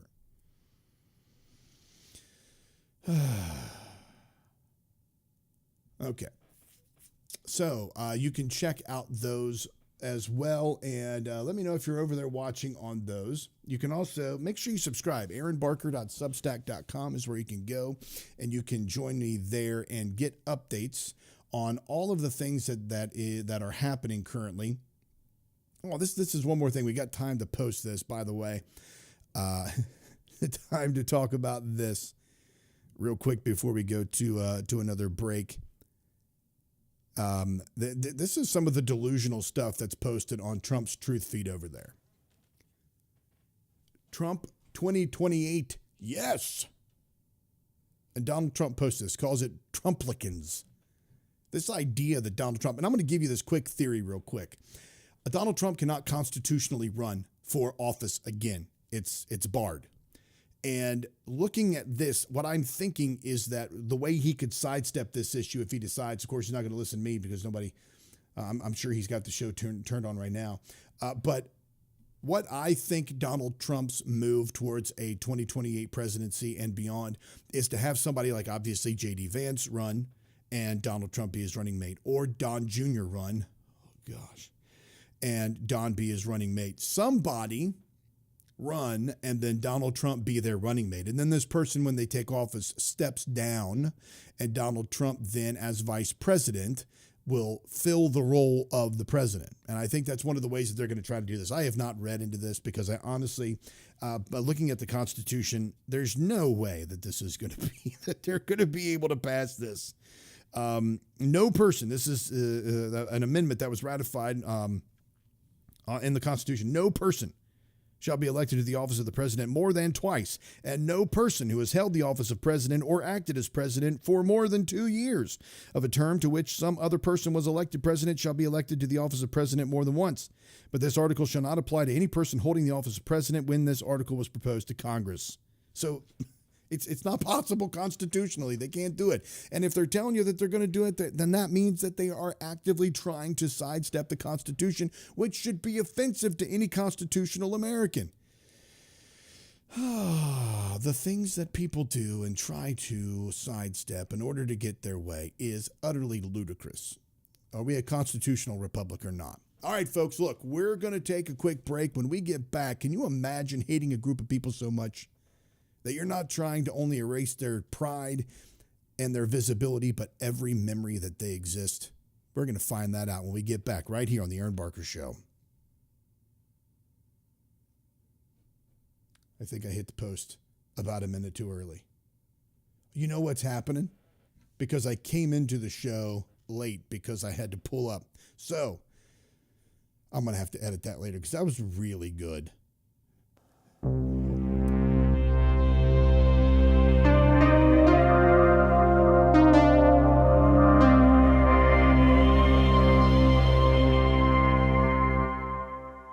As you know, our friend Mike Lindell has a passion to help everyone get the best sleep of our lives. He didn't stop by simply creating the best pillow, though. Mike created the Giza Dream bed sheets. They look and feel great, which means an even better night's sleep for me, which is crucial for my busy schedule.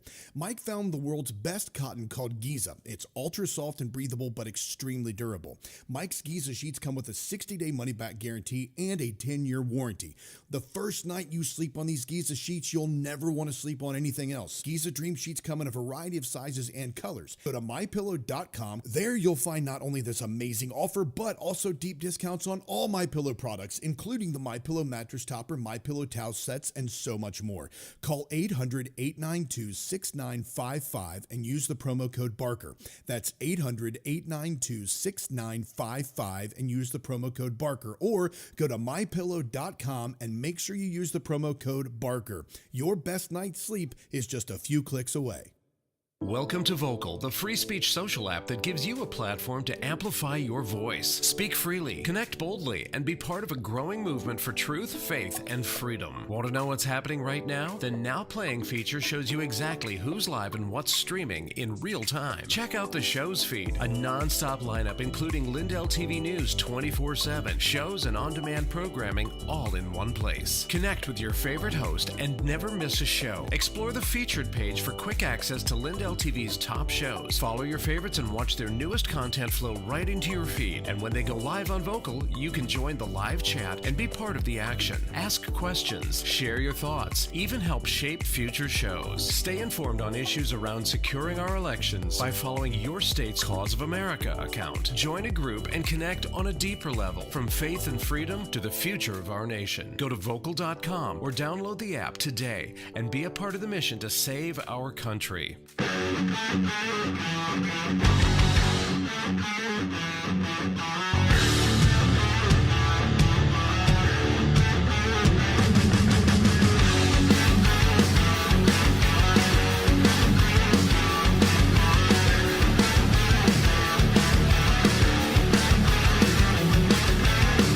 Give up, there's no tomorrow. Your kind must learn to fall in line and face your crimes. You think you're something special, deprived of your protection. The seditious six, the horrible seditious six. That's being pushed around a lot. People saying that those that the people that reminded soldiers that they didn't have to follow unconstitutional orders, this is somehow sedition. It's not sedition. People are saying in the wake of the comments made by the seditious six, the term color revolution is being promoted in media stories. Let's see here. They've also, now, just remember, they didn't tell soldiers, they did not tell soldiers not to obey Trump's orders. They told them to remember that you don't have to obey unlawful or illegal orders. Like, what's wrong with saying that?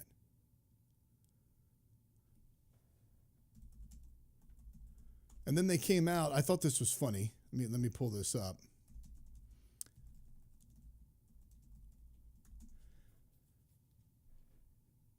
I'm just going to pull this up here.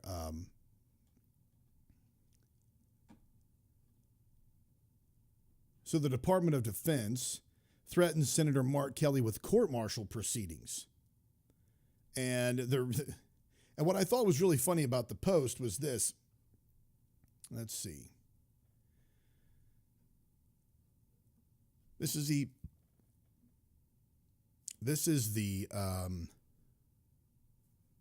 pull this up real quick.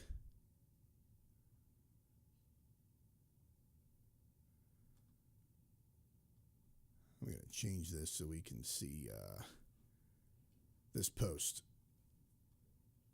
Highly professional. I've got it. We're good. I've got this. Here we go. This is the official statement by the Department of War. The Department of War has received serious allegations of misconduct against Captain Mark Kelly. In accordance with the Uniform Code of Military Justice, 10 U.S.C. 688, and other applicable regulations, a thorough review of these allegations has been initiated to determine further actions, which may include recall to active duty or court-martial proceedings or administrative measures. This matter will be handled in compliance with military law, ensuring due process and impartiality. Further official comments will be limited to preserve the integrity of the proceedings. The Department of War reminds all individuals that military retirees remain subject to the UCMJ for applicable offenses, and federal laws such as 18 U.S.C. 2387 prohibit actions intended to interfere with the loyalty, morale, or good order and discipline of the armed forces. Any violations will be addressed through appropriate legal channels. All service members are reminded that they have a legal obligation under the UCMJ to obey lawful orders and that orders are presumed to be lawful.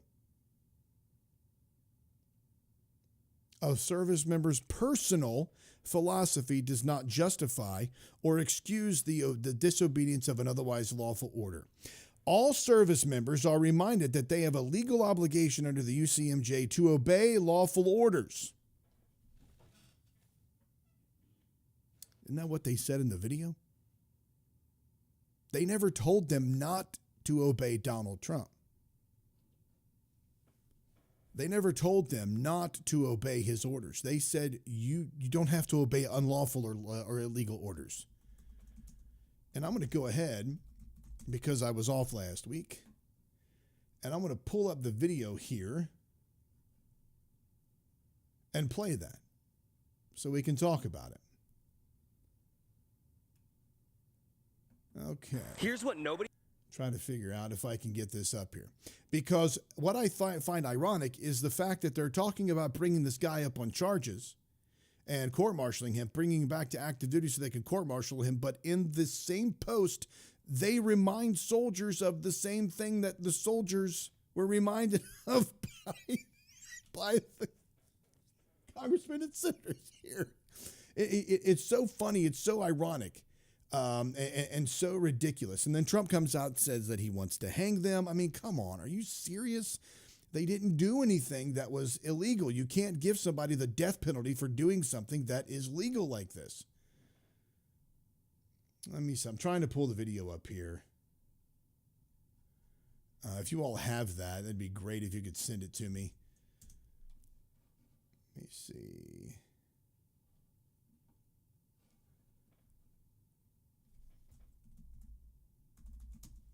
Go. See if I can find it here on X. X is typically pretty good about the different types of videos that they have and usually able to find them relatively quick over there. But a lot of people have been talking about this and posting about this. It's not sedition. It's not worthy of the death penalty. It's not worthy of public hanging. Honestly, what they're doing here is they are... Mark. All right, here it is. I found the video. Let me go ahead and pull this up real quick so we can watch it. I'm wondering if this is probably the best one to go to here.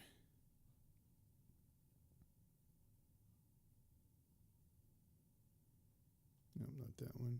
This one I think would be better. Here we go. All right, here we go. Here is the video for those of you who haven't seen this. Here is the video, and I want to play this because I want to make sure that we have the full context of what's being said.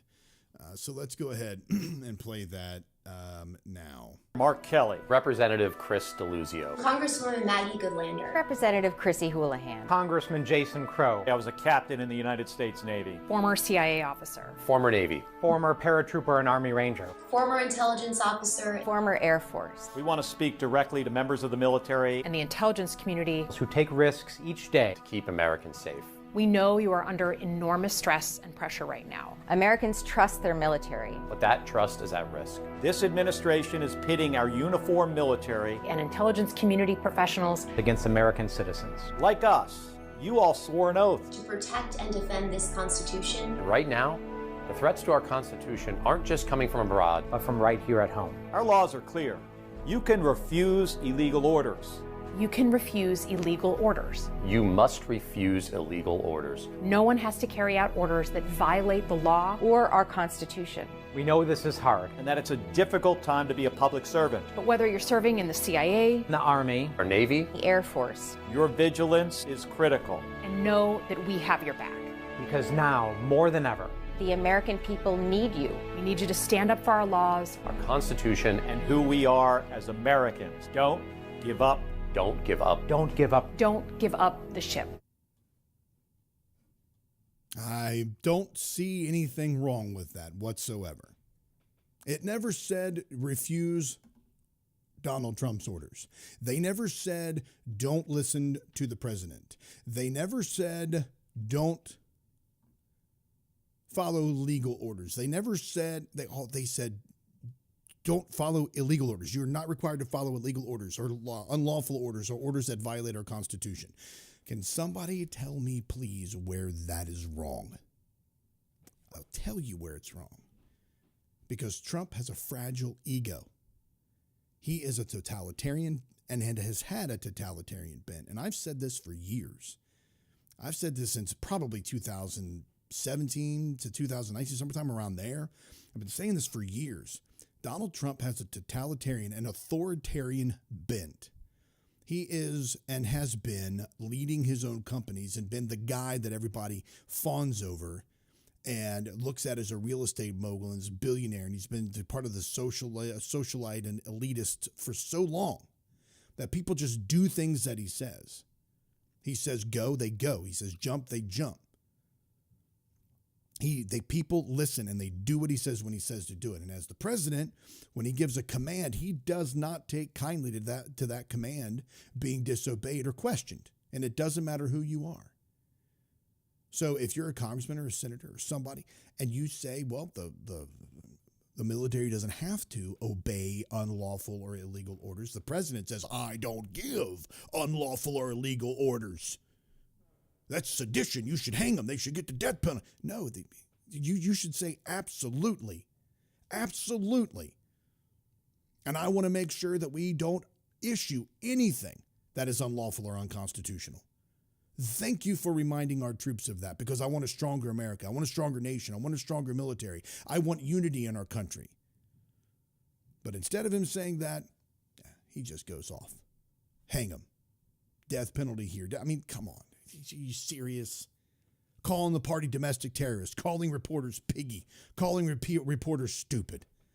Seriously, come on. I mean,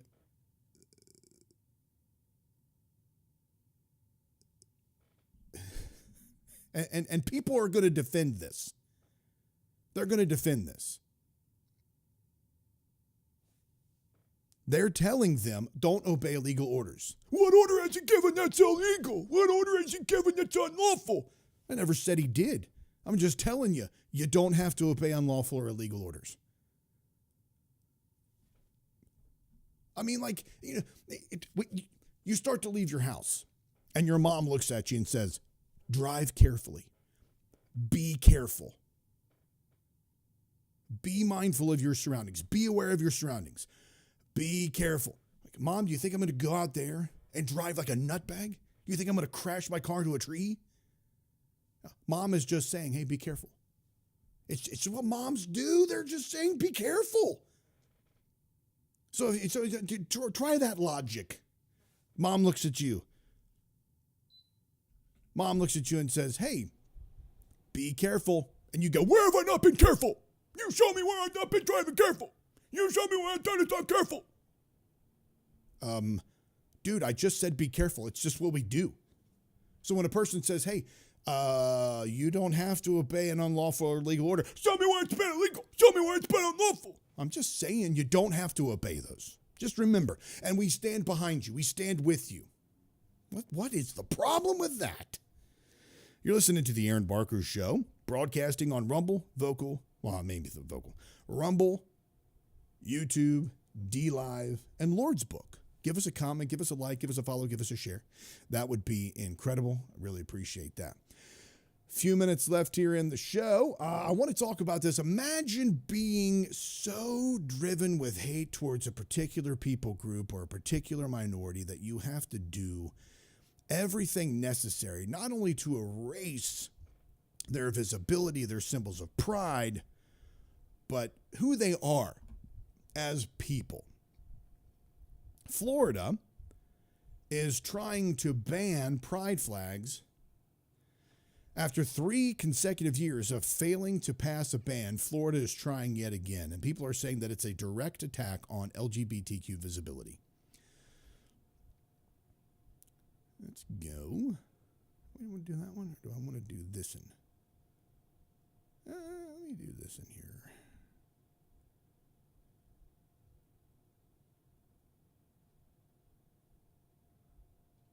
Sorry, I'm going to go ahead and pull this up so we can all take a look at it together.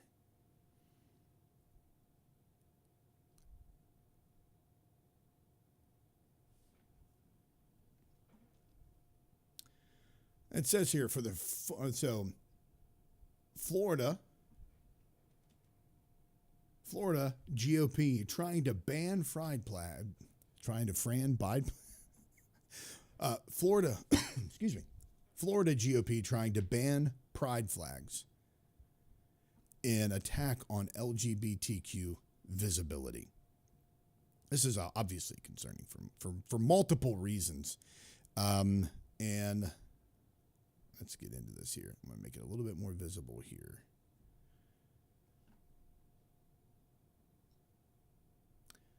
For the 4th year running, Florida representatives have introduced bills hoping to ban pride flags from government buildings and schools, despite previous bills failing every year before ever receiving a floor vote in the past. Florida politicians are once again pushing anti-LGBTQ plus legislation in the hopes that this time it will be different. This bill is a direct attack on LGBTQ visibility and a textbook example of government overreach and censorship, said the senior political director of Equality Florida. The pride flag is a symbol of safety, inclusion, and community for millions of Floridians. These bills prevent local cities and counties from using flags to recognize their own communities or make them welcoming to residents and tourists. Floridians deserve leaders focused on solving real problems, not weaponizing government to erase LGBTQ people from public life. We've defeated this bill before, and we will defeat it again. The Florida pride flag ban is a pre-file for the 2026 legislative session, making it one of the first anti-LGBTQ plus bills for next year. Identical copies of the bill were submitted to both the Florida House and Senate, introduced by their state senators. If passed, the bill would prevent the pride flag from being flown in or around government buildings, including schools. The text of the bill precludes displaying flags which represent political partisanship, political ideology, race, gender, or sexual orientation. That means Black Lives Matter flags would also be banned. However, allowances are made for flying a flag of historical significance to the government of the United States or this state. While that might allow for the display of older versions of the U.S. flag, it has been noted that it would also allow government buildings and schools to fly the Confederate flag. It would also allow government buildings and schools to fly the Confederate flag. Pride for thee. Actually, no. Pride for me. Pride for me, but not for thee. The Confederate flag, which has been seen as a symbol of hate. And I know people are going to be like, it's heritage, not hate. I know people are going to say that. But why would you want to fly something that has such a sordid past, such a sordid history? Well, we got to educate people. We'll educate people on the pride flag as well.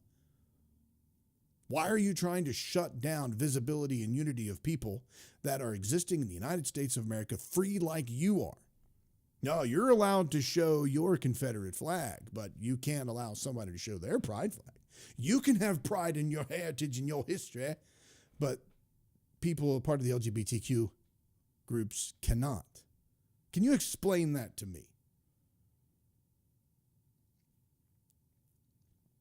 Can you explain that a flag that is known for its hate, a flag that is known as an expression of division and prejudice is okay to be displayed because it has historical significance.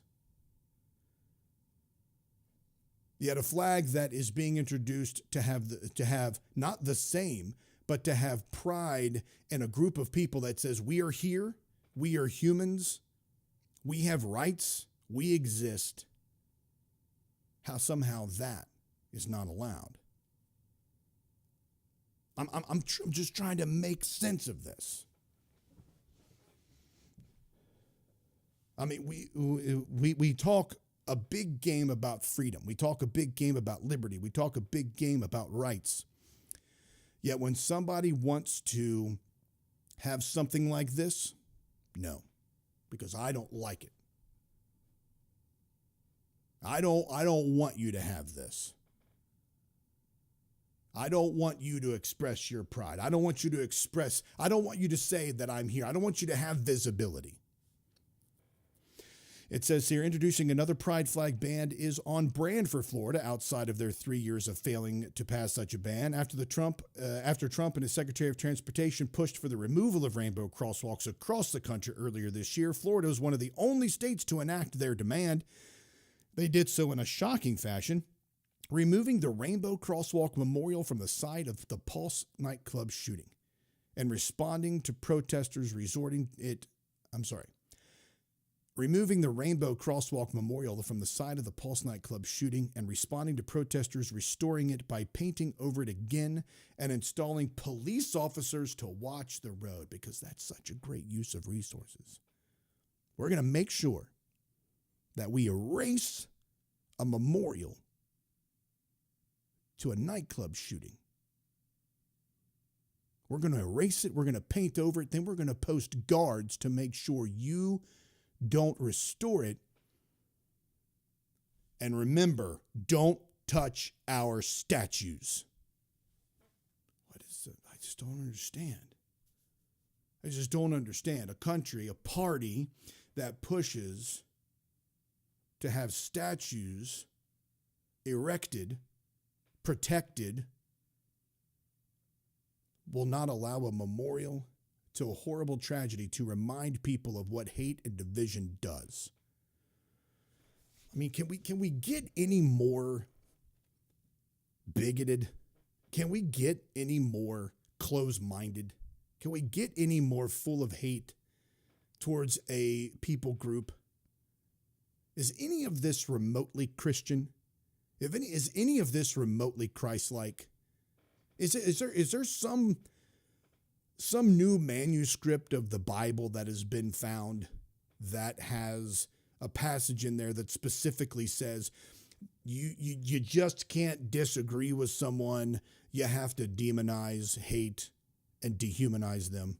Can you show me that, Patrick? Can you show me that lost book that's been found that says that? Because I haven't quite found it yet. I'm not a biblical scholar.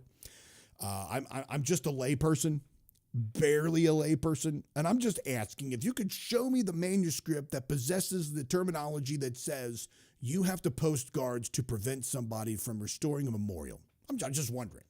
Keep Confederate statues up. Paint over rainbow crosswalks, because that's the good use of our time and our resources. There's a sad precedent for the state banning pride flags established in Utah back in March when legislators voted in such a ban, and the governor refused to veto it. Despite being the first state in the U.S. to ban pride flags, Despite being the first state in the U.S. to ban pride flags, municipal office... I can do this. I'm a professional. Despite being the first state in the U.S. to ban pride flags, municipal officials in the state's capital of Salt Lake City found a workaround by designating variations of LGBTQ plus pride flags as official city flags so that they could still be flown on local government buildings. I mean, honestly, there is, in a time when there's so much hate, in a time when there's so much hate, in a time when there's so much division, moments like these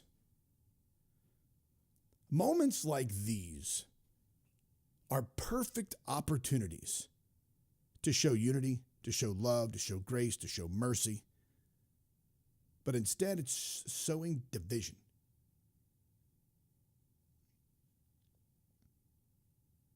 You have a group of people that's treated horribly, that's disrespected. Their rights are being ripped away. Their rights are being taken to get married. They're trying to decide. The government is trying to decide whether or not you have a valid marriage. Are we seriously at the point right now, still in this nation, where we are a civilized society that is deciding whether or not you can get married? You, the government, should have no control, no say-so over whom I marry. Should not. I should not have to go to the government and pay them for a marriage license. I shouldn't have to go to the government to tell them I'm getting married. I shouldn't have to go to the government to ask them permission to do so. It's none of your business. That's between me and my spouse, soon-to-be spouse. I'm married. I've been married almost 25 years. But I am allowed to marry the person I love. And the state, the government, is still trying to decide who you're allowed to marry. The state, the government is trying to decide whom you can love, whom you can marry, the person with whom you spend the rest of your life. That's a civilized society. That's what we're doing still. I just don't understand it. People that are freedom-loving, liberty-loving individuals. You can have your own personal religious beliefs. You can have your own personal ideas.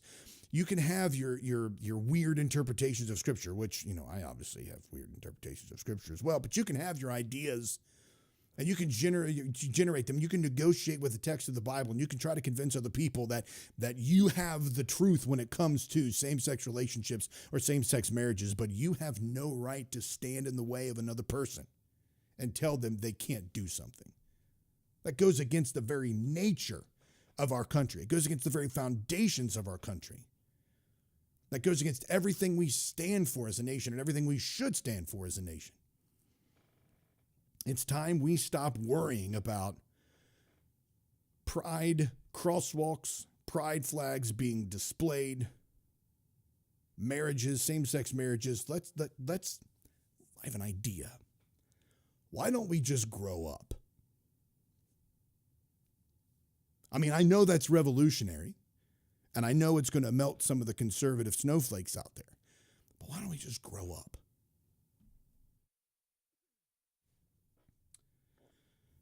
Just grow up and get out of people's lives. All right, now there's also another one that's coming out. I just have a couple more minutes. I didn't mean to say there's a story coming out, but that's what it said. Teachers are outing trans students thanks to the new Don't Say Gay law. This is happening in Texas after Greg Abbott signed the so-called Bill of Parental Rights in June, a draconian right-wing wish list of MAGA priorities, banning discussion of LGBTQ plus identity and race in classrooms, shutting down gay-straight student alliances on school campuses, and explicitly prohibiting school staff from supporting trans students alongside other restrictive measures. Now, I believe a parent should have the right to determine what their child is being taught. They should have the right to know if a child is trans, or they're coming out, or they're using a different name at school. Those should be something a parent should be involved in. Those should be something that a parent should have a right to know about. But when you're forcing teachers to dead name students, you're putting those students in harm. All right, folks, that's it for us this week. Don't forget to like and share everything. You have a great one, and thanks for joining us.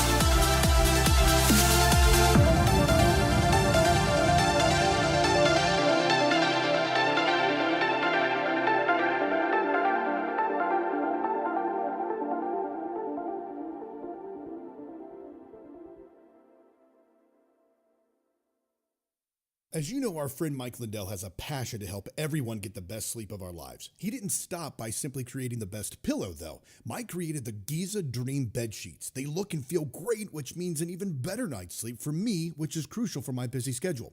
Mike found the world's best cotton called Giza. It's ultra soft and breathable, but extremely durable. Mike's Giza Sheets come with a 60-day money-back guarantee and a 10-year warranty. The first night you sleep on these Giza Sheets, you'll never want to sleep on anything else. Giza Dream Sheets come in a variety of sizes and colors. Go to MyPillow.com. There you'll find not only this amazing offer, but also deep discounts on all MyPillow products, including the MyPillow mattress topper, MyPillow towel sets, and so much more. Call 800-892-6955 and use the promo code Barker. That's 800-892-6955 and use the promo code Barker. Or go to MyPillow.com and make sure you use the promo code Barker. Your best night's sleep is just a few clicks away.